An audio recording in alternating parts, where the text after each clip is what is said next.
When designing a website, you actually want to think about the mobile first because mobile phones are smaller.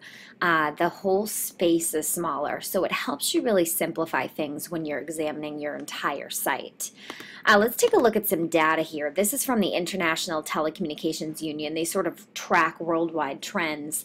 That purple line here that just shoots out the top, it starts here and goes all the way up from 2001 to 2011, that's actually mobile telephone subscriptions.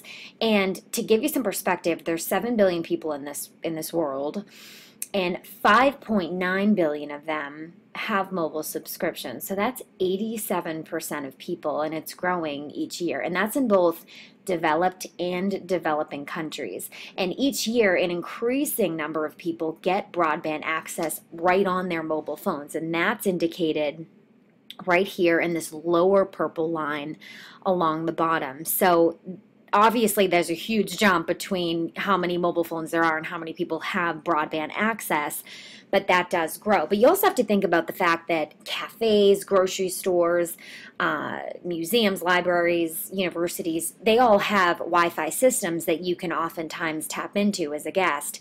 So you have to think that even if someone doesn't have their own personal subscription that they pay for every month, they oftentimes can go off of others who have the subscriptions. So let's take a look at some examples of a site compared to a mobile site.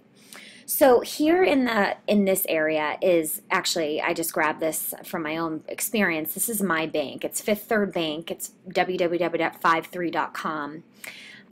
It's actually a pretty well-designed site. You got your online banking login here. You have some advertisements. In fact, they're advertising for the mobile banking experience, which I was thrilled when they got that. Some more advertisements over here. Different parts of the site. I mean, there's options and options. Bill pay sweepstakes, again, more. Just a lot going on, from personal to business banking to commercial. Then there's another bar up here.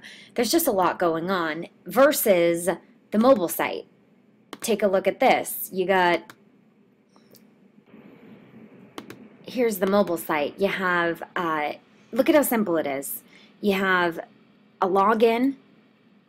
This is the main screen. 4 options: ATM branch locator, login, current location, you can log it all, about, mobile banking, and then about Fifth Third.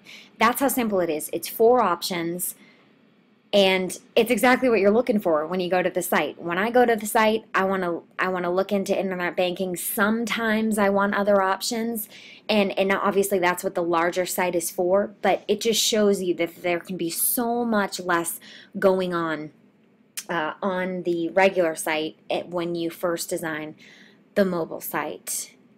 So moving on here, essentially mobile doesn't replace the site. Obviously, so many people have computers these days and browse from home, but it is a good starting point. It allows you to, because you have constraints, that means you have to focus on what's important, what the user's looking for, what they need when they get there.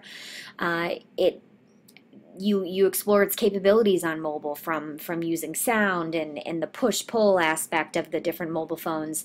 That allows you to sort of innovate your site, think about things differently when you're designing your full site.